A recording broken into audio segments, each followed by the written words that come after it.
Hey peeps, it's Tripl-L, and now it's time to talk One Piece chapter 848, Goodbye. Obviously referring to the goodbye that Pudding gave at the end. Okay, so this chapter, it wasn't the full all-out counterattack I was hoping for, but it was still pretty good. We're still in a place where we're really building up to this horrible disappointment for Big Mom. And you know we're building it up because you have that one line in this chapter where Big Mom says, tomorrow's the wedding day, nothing is going to get me angry. She's just setting herself up for disaster when she says that. Anyway, this chapter, for people who have followed these series of videos for a while, maybe you are aware that I very much enjoy the power interactions in manga. And right now, Brook is pulling off something really cool, and he's doing this really it's just a cool idea because Brook's powers also kind of revolve around the soul, and seeing how those powers interact with Big Mom's powers, which is effectively full soul manipulation of other people, it's just a neat little thing. Before I get into Brook, I also want to say Pedro is doing a great job. He's doing a great hit and run tactic. He's really pulling it off. Like, I'm actually really surprised that he's doing this.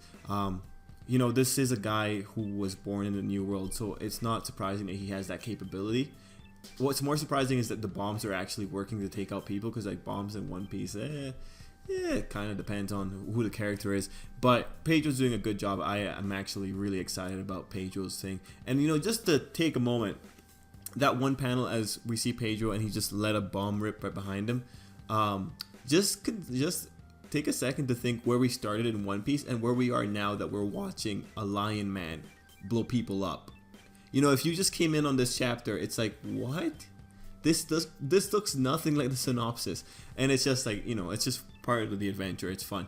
Anyway, back to Brook. Man, I always love how Brook gets, you know, he's a very goofy character, but he gets all these really cool, interesting art pieces, or gets drawn in interesting ways. Like back in Fishman Island, his face when he made the final attack on the camouflagey guy, yeah, that face was really cool. And then in this chapter where you see like his soul kind of forming behind him, or just like the metaphor of what his soul is, it's a really cool shot. It's like a stand from JoJo, and it's a really neat shot. I do wonder if like that manifestation actually happened, or if that was just like the metaphor of what's going on. But it would be really cool if the other characters could see that spectral force that formed behind Brook, because that's so different. Anyway, let's talk about Brook's power interaction with the Big Mom soldiers. So, you know, Brook's original Devil Fruit doesn't do much. It just allowed him to return back from his time when he died. But I think the whole return process, because we know that Brook wandered in the Florian Triangle for years before he found his body, I think it gave him this awareness of what his soul feels like. I think in terms of One Piece characters, right now Brook and Big Mom most likely have the biggest awareness of their own souls. Like they are aware how it feels. They are aware how to make use of it. So when you have a situation like this, Brook is just using this awareness. It's not really even coming from his Devil Fruit anymore, because his Devil Fruit only gave him the experience of floating around in his soul. And so now you have a character who can manipulate souls just based on just like his awareness of his own soul. And it's really cool. It's a really cool aspect to all of this.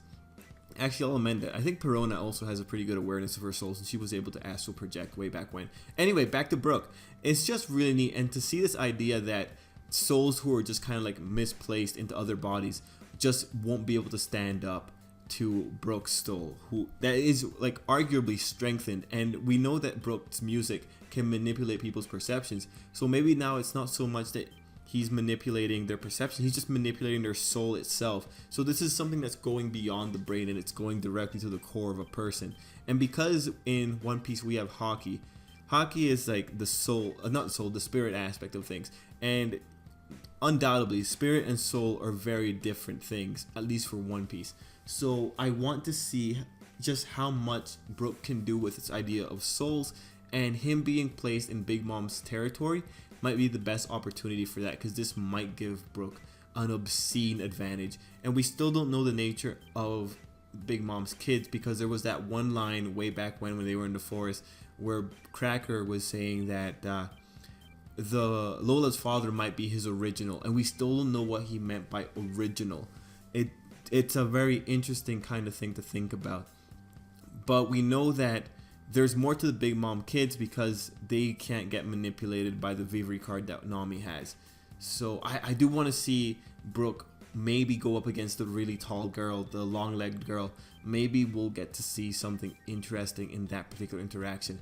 At this point, Brooke is pretty much anti-infantry against all of Big Mom's mooks, just because he can attack them at the most vital area, which is their soul. And so that's a really, really neat idea, and I like it. I so very much like it. It's awesome. Brooke, MVP for the chapter. Other things in the chapter though, well, you know, they had the Big Mom thing, Big Mom getting mad and angry because like someone's intruding, people saying that Brooke's a rare creature, so they kind of want to keep him alive, which is good. It's good that Brooke gets a handicap in this situation, because Brooke is not Sanji, he's not Zoro, he can't take that much damage. Well, actually, maybe he could. Maybe he could. He's nothing but bones after all. Anyway, yeah. Then we have the pudding moment where she comes in to talk to Nami and Luffy, and you know, that's okay. She's just kind of putting herself out there. She's saying what's going on, and she tells them a message. Seeing the flashback from Lola, maybe she's considering some kind of running away, because maybe she thinks that'll be the way to kind of save everyone. And I really wonder how that's gonna work. I also wonder how Luffy's gonna take it, because he seems pretty annoyed at the end of it, and Sugar says goodbye. At this point, I do feel would Luffy feel responsible enough to go out of his way to save Pudding? I wonder about that, because I'm still kind of partial to the idea of Pudding joining the Straw Hats. I think that'd be really cool. But now we have a situation where Sanji's committed to like marrying her. He's trying his best to be happy because he thinks that his friends are gonna be all right, and he wants to enjoy this and do well by Pudding.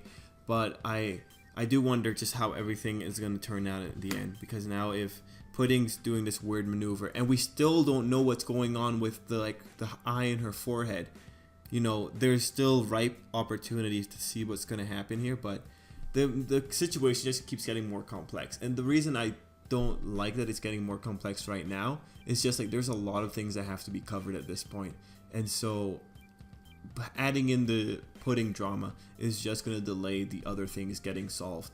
So that'll be interesting. Regardless, I do want to see the full-on counterattack now. I do want to see what Pudding's going to do, and yeah, I want to see everything blow up in Big Mom's face, and it really might blow up in her face if she's going to open up the stuff from Fisherman Island. But yeah, you know, otherwise, I really like this chapter. I liked it. It was really good. So that's pretty much it for me, peeps. I'm gonna leave it there. Tell me what you thought about the chapter. Tell me if you think Brooke is awesome, because I do. And then, yeah, have a great day. Thanks for watching. Till next time.